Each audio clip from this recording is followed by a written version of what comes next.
Hai semua, selamat datang ke channel Fels Lifestyle. Saudara-saudara, tuan-tuan dan puan-puan, satu berita tergempar, satu kejutan yang diterima oleh Malaysia dan khususnya kepada Perdana Menteri berkaitan dengan isu pengampunan bosku Datuk Seri Najib Razak dan juga berkaitan dengan 47 pertuduhan Mahkamah Timbalan Perdana Menteri Zahid Hamidi yang juga adalah Presiden UMNO.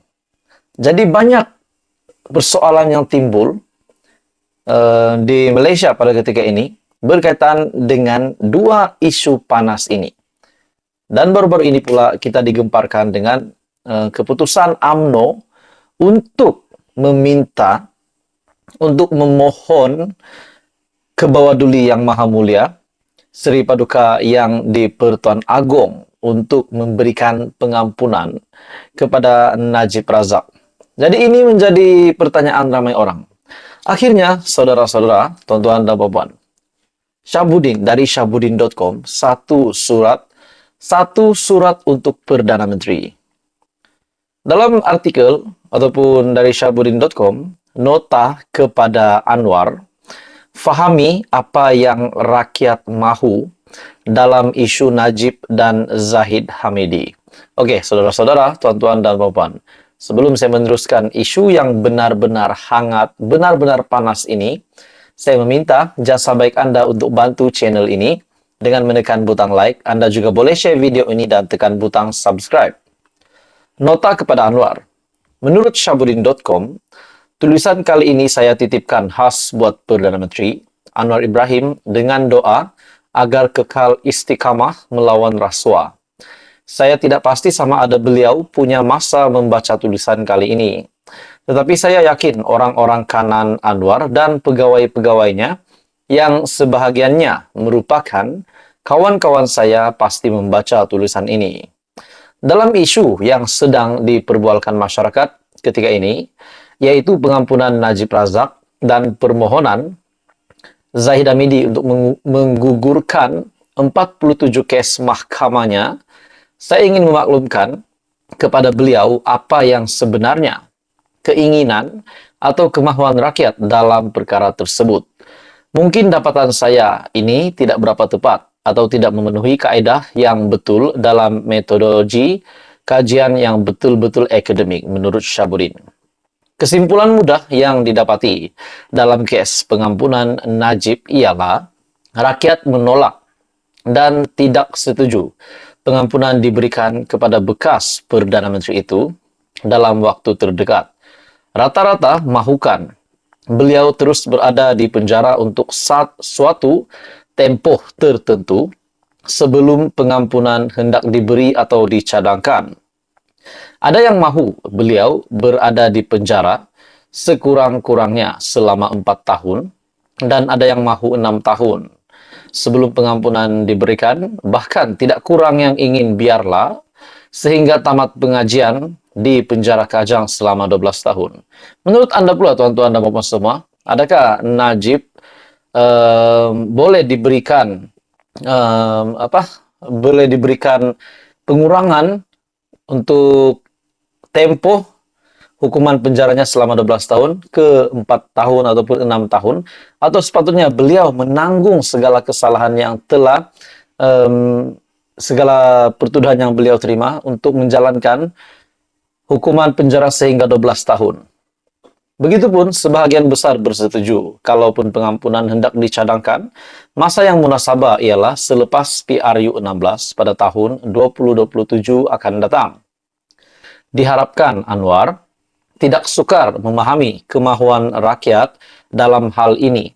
Dan jika beliau masih ada keraguan, bolehlah cuba membuat hantaran di FB atau Twitter dengan ayat berapa lama rakyat Malaysia mahu Najib berada di penjara.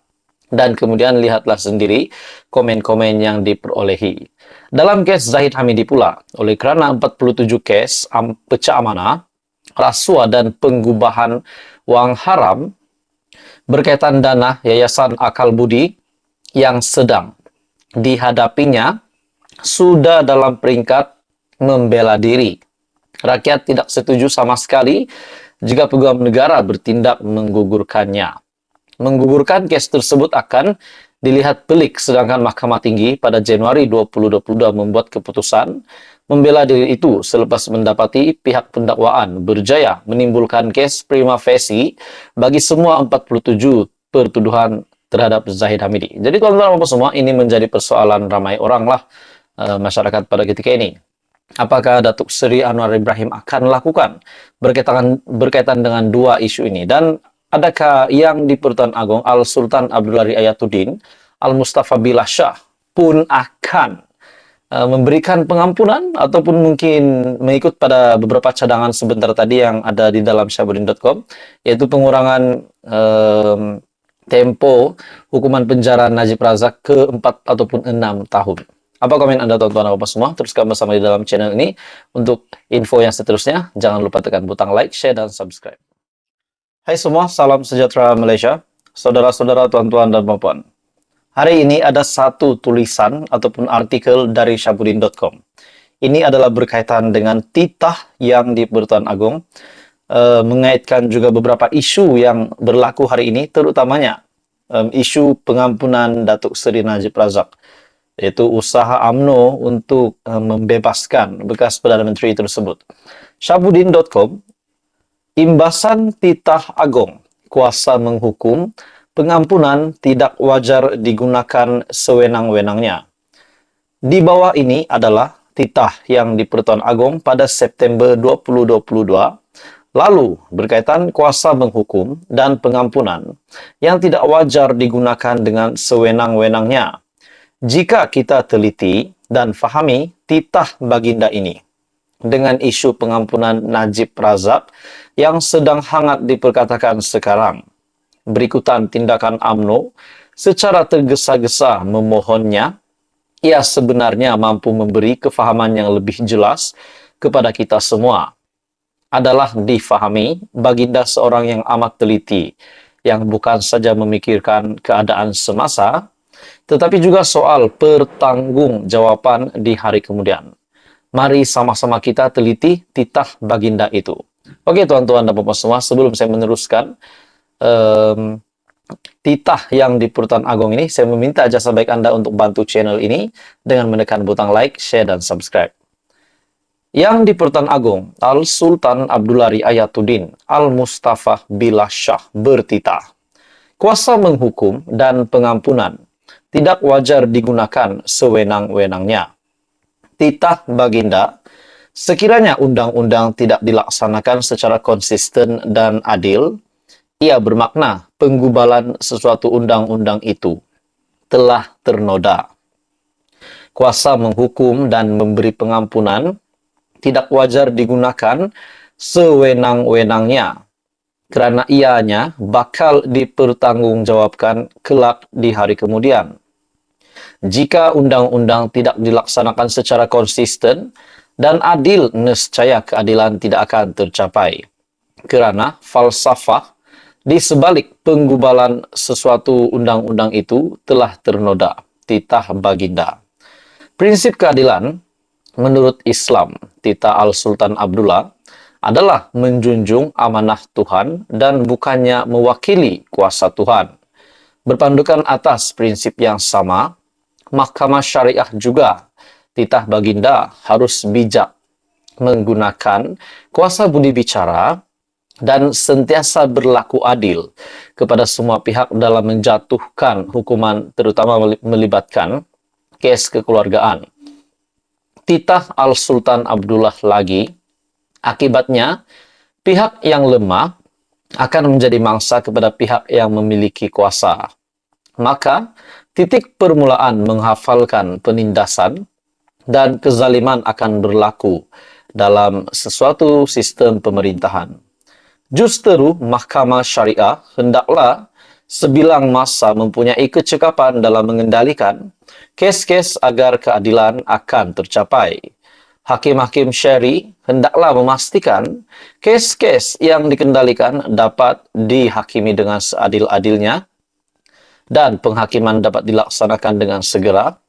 Titah Al-Sultan Abdullah lagi. Terdahulu, baginda berkenaan merasmikan Kompleks Mahkamah Syariah Negeri Pahang di sini hari ini.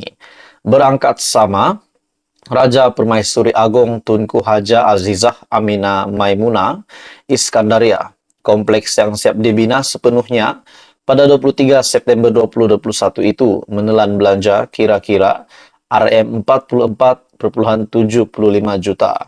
Jadi saudara-saudara, tuan-tuan dan puan semua, Anda boleh lihat artikel ini dari syahbudin.com dan itu adalah titah yang di Pertuan Agong yang menggemparkan ramai. Apa komen Anda? Teruskan bersama di dalam channel ini. Jangan lupa tekan butang like, share, dan subscribe. Info padu, info hangat disediakan di dalam channel ini.